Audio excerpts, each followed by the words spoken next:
Convidar você a abrir Mateus 5. E nós vamos ler os versos 21 e verso 22. Essa é a terceira parte dessa série de mensagens, sentimentos e emoções na balança. E hoje vamos estar falando sobre ódio, matando o outro em mim. Queria convidar você a fechar suas olhos mais uma vez, a orar, a buscar a presença de Deus. Pai, em nome de Jesus. Queremos sim, ó Deus, contar as muitas bênçãos, ó Deus, que o Senhor tem nos dado. As ricas e maravilhosas bênçãos. A maior delas é poder estar aqui. Poder orar, poder engrandecer o Teu nome, poder estar vivo, poder respirar, poder ver o meu irmão, a minha irmã. Por isso, Senhor, fale conosco nesse momento através da Tua palavra. E que saiamos daqui, ó Deus, diferentes da forma que entramos. Esse é o nosso maior desejo, é de ser transformado pela Tua palavra. Assim que eu oro, Pai, em nome de Jesus. Amém. Mateus 5, verso 21 e 22 diz: Vocês ouviram o que foi dito aos seus antepassados: não matarás, e quem matar estará sujeito a julgamento. Mas eu lhes digo que qualquer que se irá contra o seu irmão estará sujeito a julgamento. E também qualquer que disser ao seu irmão racá será levado ao tribunal. E qualquer que disser louco, qual é o risco de ir para o fogo do inferno? Só relembrando, a palavra racá, vocês já aprenderam aqui na igreja, mas ela era uma palavra que trazia a ideia, trazia o sentido de desprezo.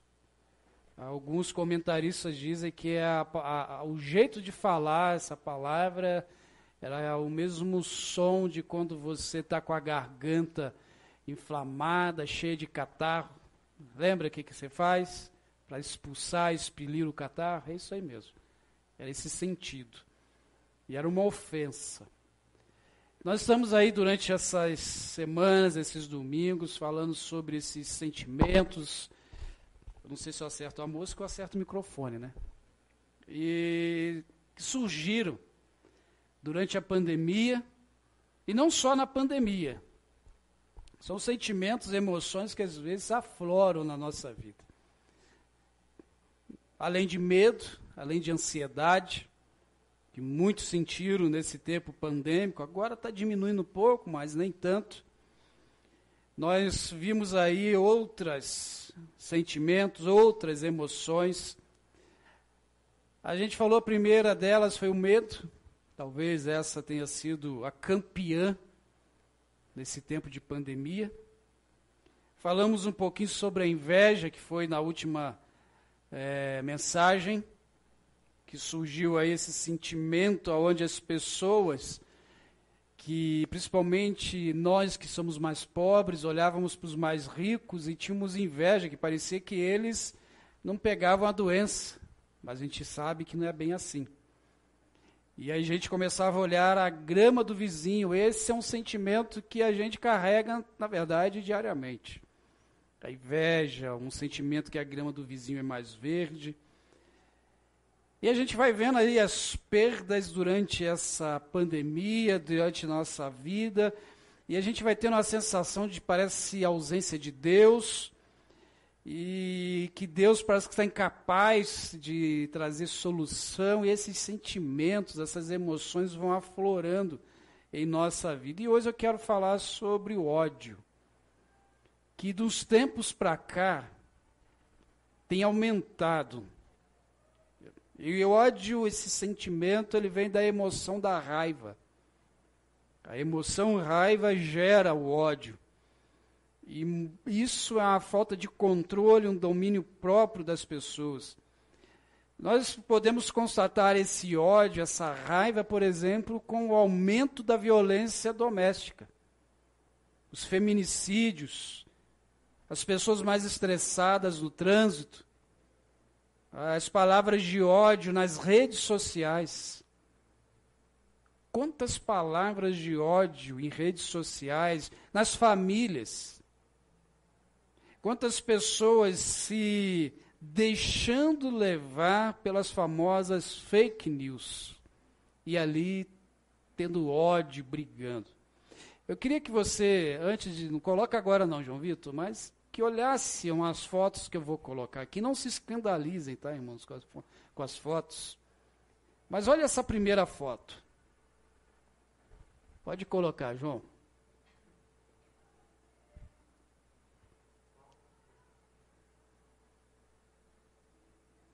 Olha essa primeira. A outra, volta. É a outra.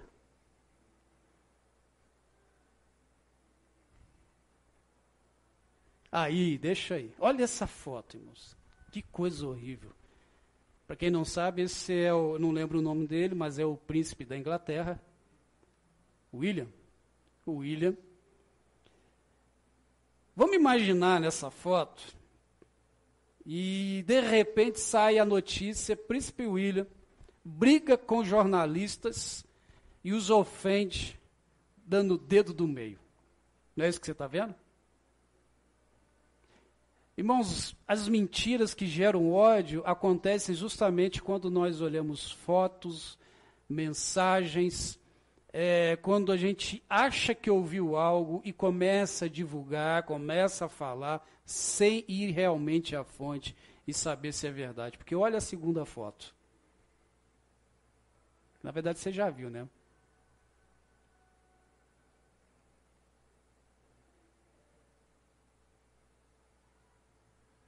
Olha a diferença. Ele está dizendo aos repórteres, essa foto já tem algum tempo, que nasceu a terceira ou o terceiro filho dele. A posição que a câmera pegou na primeira foto dava a impressão que ele estava brigando com os repórteres, mas na verdade, como você vê na segunda foto, ele está falando dos 3 filhos, ou o terceiro filho que já estava vindo, que já nasceu, já está grande, já está dando trabalho já. Por que eu quis trazer isso, irmãos? O ódio, a raiva, a indiferença, as brigas às vezes acontecem porque a gente não para refletir e perguntar o que aconteceu. Perguntar qual é a verdade atrás disso. Nós nos iramos, muitas vezes, por questões mínimas, por falta de ouvir, ou melhor, de escutar a outra parte. Podemos sim até mesmo nos irar sem pecar. E aí o apóstolo Paulo vai falar sobre isso, sobre uma ira que é referente ao próprio pecado. Que está lá em Efésios 4:26, quando vocês ficarem irados, não pequem. Apaziguem a sua ira antes que o sol se ponha. Ou seja, aprenda a ter domínio próprio. Não permita que esse sentimento de raiva que te tomou por alguma situação, algum motivo, alguma fala, venha a tomar o seu coração. E nós precisamos entender que se indignar é diferente de se irar e de sentir ódio. Existem situações que a gente fica indignado. Existem situações que às vezes a gente olha, a gente não dá, a gente tem vontade de fazer alguma coisa. Mas a gente não parte para discussão, a gente não parte para briga. O melhor é contar até 20, respirar fundo, e aí sim, depois sentar e discutir o assunto. A palavra que Jesus vai trazer em Mateus 5:22 é justamente a necessidade de cuidado que precisamos tomar com uma ira, ou cultivar essa ira, que é uma ira maligna, que alimenta o nosso interior, que alimenta a nossa raiva, se transforma em ira, e até mesmo dá o desejo de matar, e às vezes as pessoas chegam até mesmo às vias de fato. Nós vemos isso aí acontecendo, e às vezes não, mortes, assassinatos por coisas banais, porque as pessoas não souberam se cuidar. E aí a gente vai caminhando, vai vivendo, e a gente vai vendo os relacionamentos sendo desfeitos por coisas irracionais. E nós estamos vivendo um tempo, irmãos, eu queria que você entendesse muito bem o que eu vou falar, e compreendesse, refletisse, e entendesse que eu não sou a favor de político, eu não sou a favor de candidato, e muito menos de partido. Mas eu não consigo compreender as brigas, principalmente em redes sociais, que acontecem por causa de política. E isso nós temos visto constantemente. Pessoas que brigam, que desmancham laços familiares por causa de Bolsonaro, por causa de Lula, por causa de qualquer outro político. Citei esses dois porque é os que estão no auge agora, né? E, sinceramente, não estão nem aí com você que está brigando por eles. Não estão nem aí. E pior de tudo, irmãos, muitos cristãos entrando nessa luta de ódio. E se você é um desses, eu já te digo, está sujando o nome do Evangelho. Porque o cristão, nós, o Evangelho, ele faz com que a gente fale do Evangelho e não em brigas políticas. Eu fico imaginando, nesses tempos últimos, se nós brigássemos tanto por Jesus, lutássemos tanto para que o Evangelho fosse propagado, para que realmente pessoas que em situação de vulnerabilidade, que estão nessa sociedade, como hoje vimos pela manhã no relatório da nossa rede solidária, se nós lutássemos tanto e falássemos tanto de Jesus, quanto eu vejo pastores e cristãos e membros de igreja falando de política na internet, nas redes sociais, e gerando ódio. Tem hora que não dá vontade nem de abrir as redes sociais, de tanta bobagem. E a gente precisa tomar cuidado, porque isso gera ódio, suja o nome da igreja, suja o nome do Evangelho. A gente precisa tomar muito cuidado com isso.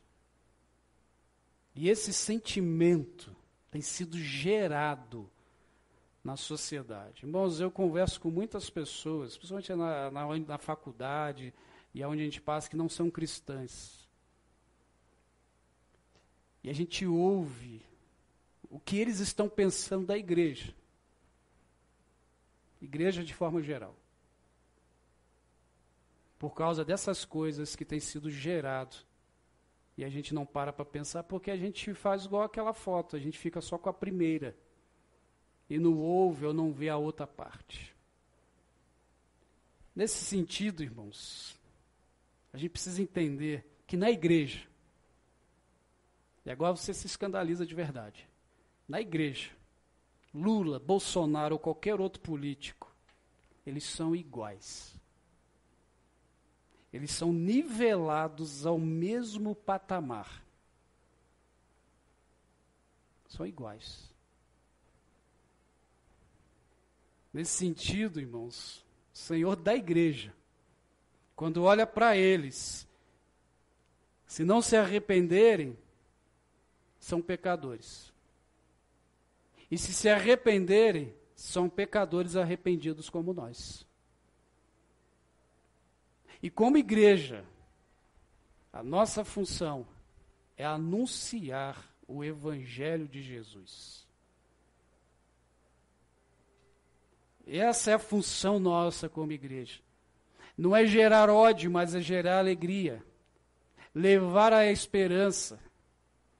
Que será o nosso último tema dessa série de mensagens, sentimentos e emoções. Fazer com que as pessoas que não conhecem a Cristo olhem em você e em mim a expressão viva de Jesus. Se a gente brigar, que briguemos pela melhor forma e briguemos como uma metáfora na melhor forma de anunciar o Evangelho. Se a gente vai discutir algo, que seja discutir como a gente faz para o Evangelho avançar, como a gente faz para diminuir as injustiças. Porque se a gente ficar brigando entre nós, olha que 1 João 3,15 diz: quem odeia seu irmão é assassino. E vocês sabem que nenhum assassino tem vida eterna em si mesmo. Isso nos preocupa muito, irmãos. Porque esse sentimento de ódio que a gente vai vendo nas redes sociais, ou não, será que sou eu que vejo isso? Isso está contaminando o coração da igreja. Está contaminando a visão do mundo com a igreja. A igreja, nesse tempo que nós vivemos, ela não é mais a igreja de Atos, em que a sociedade olhava e caía na graça. Ou seja, as pessoas olhavam para a igreja de Atos, obrigado, olhavam para a igreja de Atos e queriam fazer parte dela. E como? O que a gente precisa fazer para não deixar esse ódio, essa raiva tomar conta do nosso coração? Primeiro a gente precisa entender que tem diferença entre ódio e insatisfação. O que nós precisamos ser é aqueles que são insatisfeitos. Eu sou uma pessoa insatisfeita. Porque eu sei que sempre tem mais para a gente. Porque eu sei que Deus quer sempre mais para nós. Inclusive a gente canta isso, a gente lê isso na Bíblia. O que é insatisfação? É descontentamento, é sentir desprazer com a situação que eu estou, porque eu posso ir mais. É aborrecimento, se aborrecer muitas vezes com injustiças. Nós, infelizmente, confundimos uma coisa com a outra. E temos vivido tempos realmente de insatisfação em todas as esferas, em todas as áreas. Quando Jesus ensina aí no Sermão do Monte, que nós deveríamos ficar inquietos, nós deveríamos ficar com fome e com sede de justiça. E ele está falando numa época para um povo que realmente não é ter fome e sede de comida e de água, mas ter fome e sede para que as pessoas pudessem ter tudo como igual.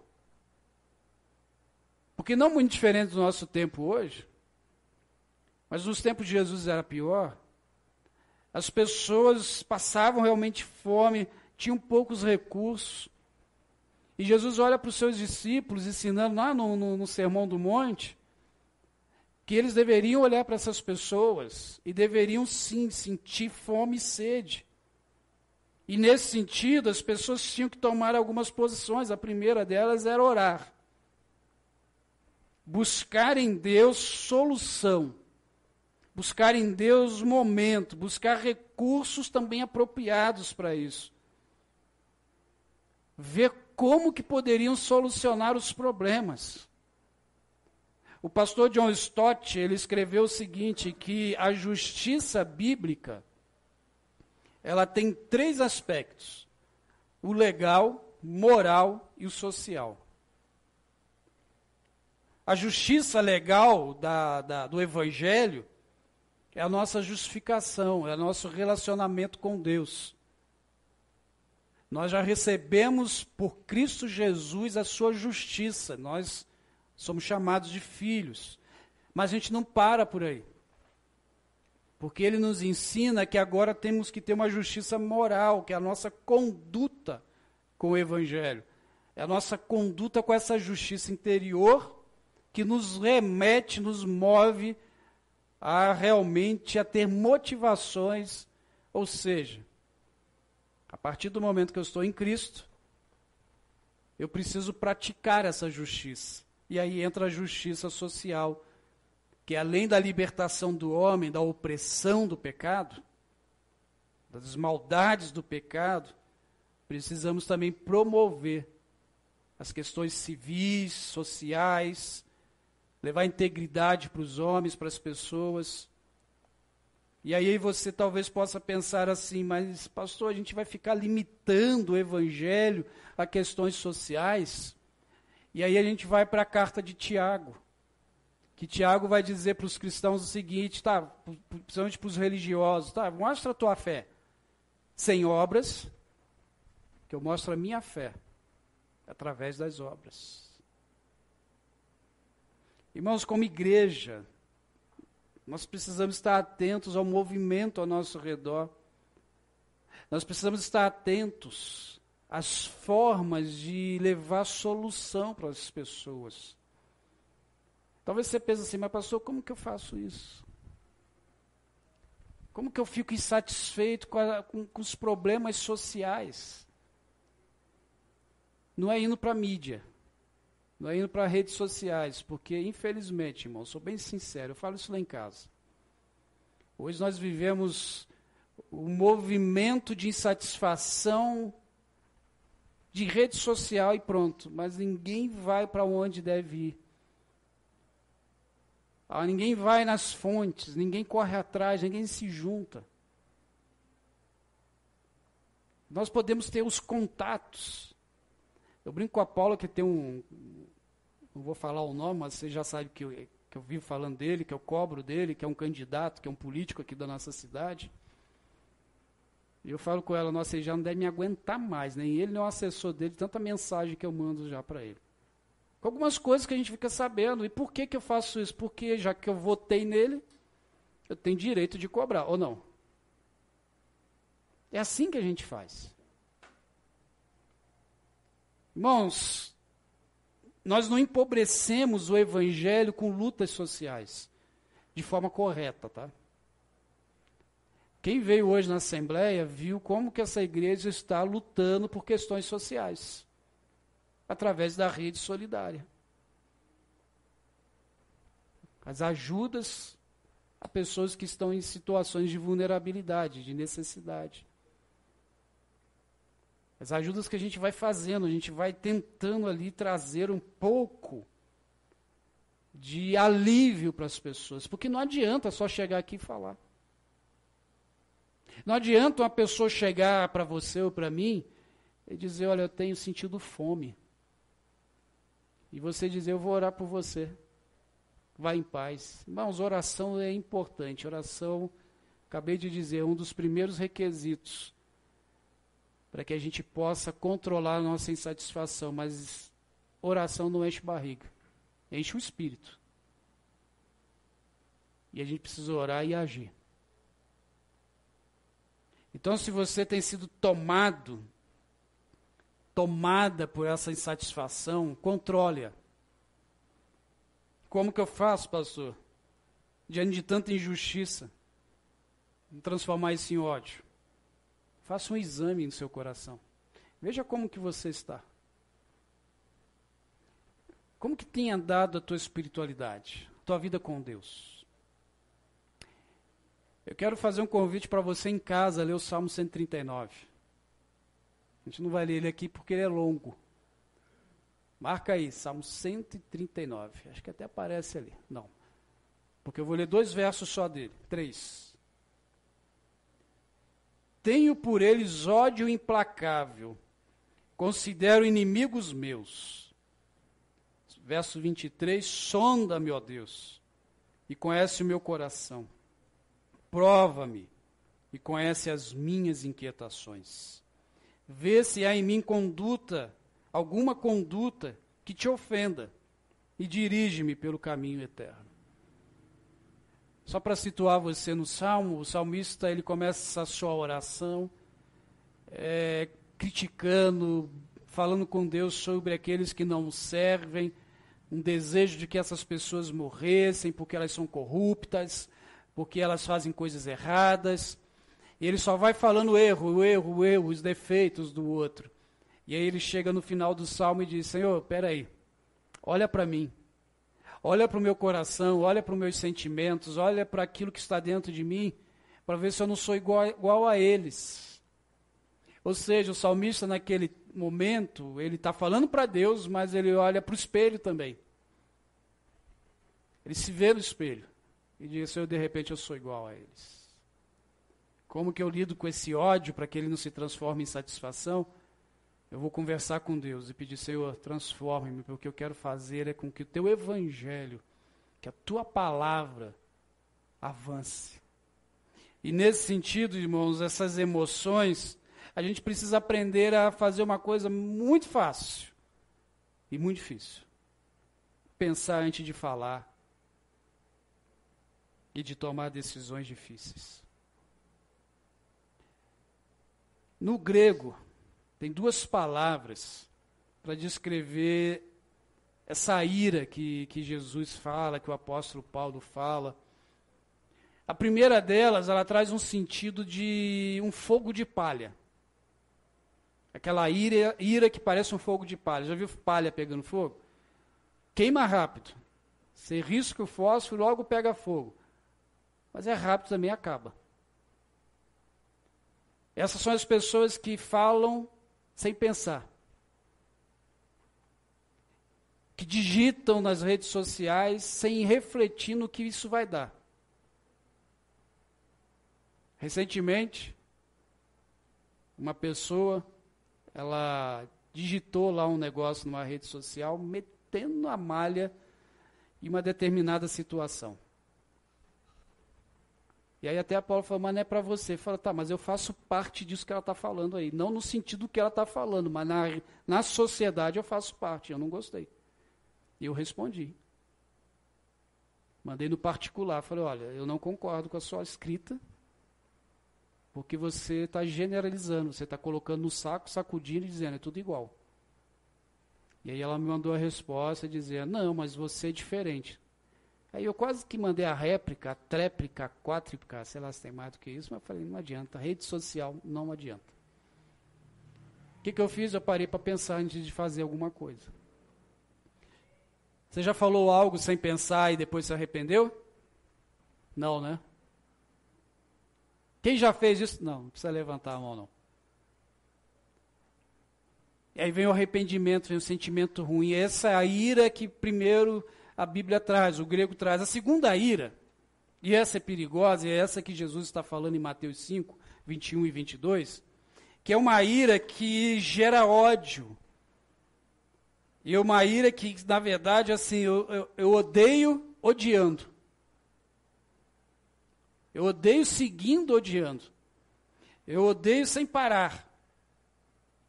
E traz dificuldade de pedir perdão. O filósofo Cícero, ele disse o seguinte, que quando se experimentar a ira, nada podia se fazer de inteligente e nem de maneira justa. Porque as pessoas que estão com raiva, com ira, não conseguem fazer nada que seja inteligente, porque faz no explodir das emoções. É algo que eu sempre falo com as pessoas: nunca tome decisão quando você estiver vivendo dois momentos. O primeiro é quando você estiver muito alegre. Cuidado com as decisões que você toma quando você está muito alegre. Porque de repente você pode exagerar nas decisões. Muito alegre, de repente você pode estourar o cartão de crédito. De tanta alegria. Segundo momento, não tome decisões quando você está com raiva ou muito triste. Porque ali também é no calor das emoções e mais tarde você pode se arrepender. Tome decisões quando você está sereno, tranquilo. Quando esfriou um pouco a sua mente. Cuidado com o que você fala. As palavras machucam. Cuidado com o que você escreve, porque agora não é só mais falar, né? Cuidado com aquilo que você digita. Não resolva dificuldades relacionais por rede social, por WhatsApp. Porque o que eu escrevo pode ser interpretado de forma errada por quem lê. Cuidado. De repente você pode escrever algo ali e a pessoa do outro lado entender de outro jeito. Manda um áudio. Cuidado também com a voz do áudio. Porque, irmãos, se tem uma coisa que eu prezo, é o olho no olho. O olhar no olho é muito melhor. Ainda que às vezes a máscara atrapalha, mas tem outros jeitos da gente ver essa comunicação. Mas o telefone, um WhatsApp, outras redes sociais, cuidado. Provérbios 13:16 diz: o sábio pensa antes de agir, e os tolos se gabam da sua insensatez. Quer ser sábio, irmãos? Pensa antes de agir, pensa antes de tomar uma decisão. Porque nós todos hoje, irmãos, as pessoas estão muito afiadas para dar resposta. Hoje se tem resposta para tudo.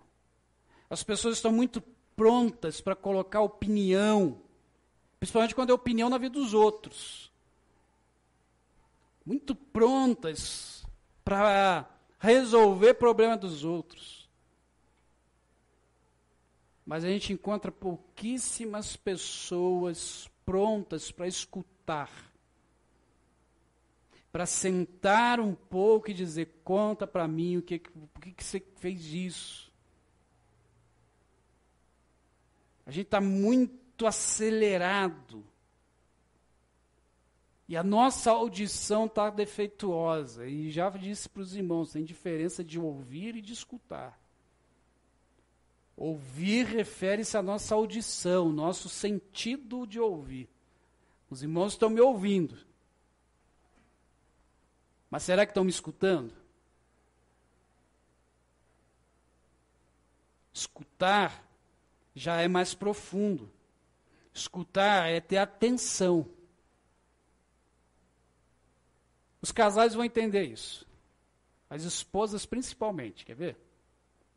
Esposas.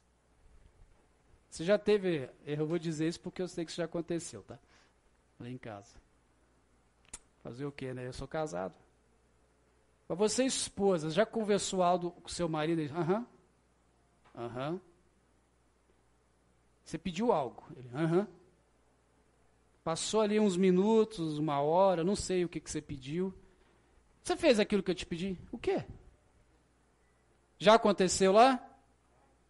Porque ele só ouviu, mas não escutou. O contrário também acontece, tá? Homem é mais comum, mas o contrário também acontece. Ouvir, escutar, já vai até levar um planejamento. Tá, mas espera aí, como que você quer esse negócio aí? Como é que você quer chegar lá? Escutar é colocar em ação o que eu ouvi, é memorizar, é dar sentido para as palavras. É opinar, é levar em consideração ou a não conformidade do que eu escutei. E a gente fica nessa correria, a gente não escuta, a gente só ouve, tomamos as dores, tomamos posições que não deveriam ser tomadas, e aí isso começa a gerar o que a gente está vendo hoje na nossa sociedade. Palavras de ódio, brigas desnecessárias, tendo que resolver problemas que não precisaríamos ter que resolver. Porque eu não sentei, não parei, não pensei, e agora, pronto, o leite derramou. E detalhe, né? Leite quando derrama, o que a gente faz? Passa pano no fogão e limpa, né? Porque sujou tudo, não tem mais jeito, não dá para usar mais aquele leite. Assim são os relacionamentos quando a gente se machuca. Ficam cicatrizes. Fica marcado. Não fica do mesmo jeito. Como que a gente tem equilíbrio, irmãos? Diante disso, a gente tem que aprender a escutar. A gente tem que aprender a sentar e ouvir melhor. está acelerado naquele momento, chega para a pessoa, daqui a pouco você me fala, que agora não dá. Eu não vou conseguir te dar atenção plena para isso. Irmãos, nesses dias de crise, principalmente com a pandemia, com tanta perda material, tanta perda de vida, tanta perda de emoções, a gente vai perdendo o equilíbrio das nossas emoções, muitas pessoas estão sendo agressivas, muitas pessoas estão praticando ódio,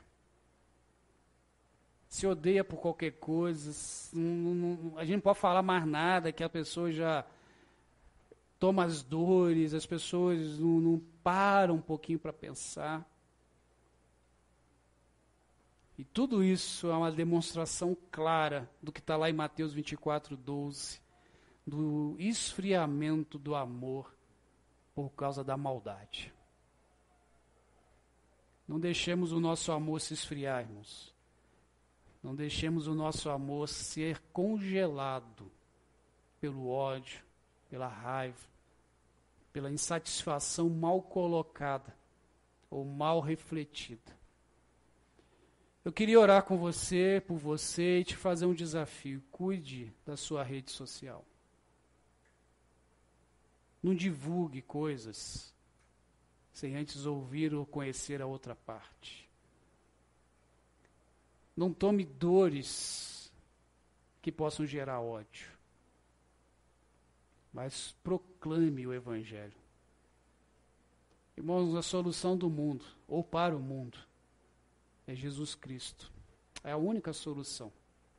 E é a Ele que nós devemos falar, empreender e levantar bandeira. Eu queria orar com você e por você. Pai, assim como o salmista orou no Salmo 139, sonda o meu coração, Pai. Sonda, Senhor, os nossos corações. Sonda o coração da igreja. E eu peço em especial pela igreja IBG. Pois eu não posso falar da outra igreja. Eu tenho que falar de onde eu estou. Ó Deus, vê se há em nosso meio, em nosso coração, em nossa expressão algo que ofusca a mensagem do Evangelho. Pai, vê se tem no nosso coração e nossas práticas diárias, como igreja. Igreja sou eu. No meu dia a dia, Deus, algo que está fazendo com que o Teu nome não seja proclamado. Abençoe o Teu povo. Pai, não permita, ó Deus, que o mal e o malvado me transforme em malvado e atrapalhe o anúncio da Tua palavra. Ó Deus, temos vivido um tempo em que as pessoas se odeiam. Temos vivido um tempo, ó Deus, onde as pessoas não têm paciência. São julgadoras. Apontam os erros do outro, mas nunca se olham no espelho. Temos vivido, ó Deus, um tempo que apontamos as falhas do outro. Trazemos soluções para o outro, mas não olhamos para nós. Isso tem gerado, ó Deus, nessa nossa sociedade cada vez mais sentimentos de ódio. Pai, com certeza isso tem sido uma demonstração da Tua volta. Como disse em Apocalipse, o Senhor mandando o Teu filho João escrever, que nos finais dos tempos as pessoas se odiariam, iriam se maltratar umas às outras. Porque, Senhor, as pessoas estão se afastando cada vez mais da Tua presença. Mas não permita, ó Deus, que a igreja seja a motivadora desse afastamento. Não permita, ó Deus, que a Igreja Batista da Graça seja uma promotora de afastamento das pessoas do Senhor, mas que sejamos, ó Deus, uma expressão viva de Jesus aonde nós estivermos, e sejamos, ó Deus, uma atração, atrairmos as pessoas para conhecerem ao Senhor, que sejamos, ó Deus, discípulos discípulas de Jesus. Que sejamos, ó Deus, aqueles que não falem o ódio, mas apresentem o amor e a esperança que é o próprio Jesus. Para que a sociedade, ó Deus, ainda possa dizer, possam, ó Deus, cair na graça da igreja. Que possam ver, ó Deus, em cada irmão, em cada irmã, aonde estiverem, no seu trabalho, na sua comunidade, na sua rua, que ali está um pequeno Cristo, que ali está a expressão de Jesus, e que quando questionados por que são assim, possam dizer, é porque eu sou de Cristo. Ó Deus, levante aqui, ó Pai, uma igreja que anuncia as boas novas. Levante aqui, ó Deus, uma igreja que não fique presa em redes sociais, anunciando, ó Deus, somente as desgraças e aumentando essas desgraças. Mas seja uma igreja que apresenta a graça salvadora de Jesus. É assim que eu oro. E é assim que te agradeço, Pai. Em nome daquele que vive e reina e que está entre nós, Jesus Cristo. Amém e amém.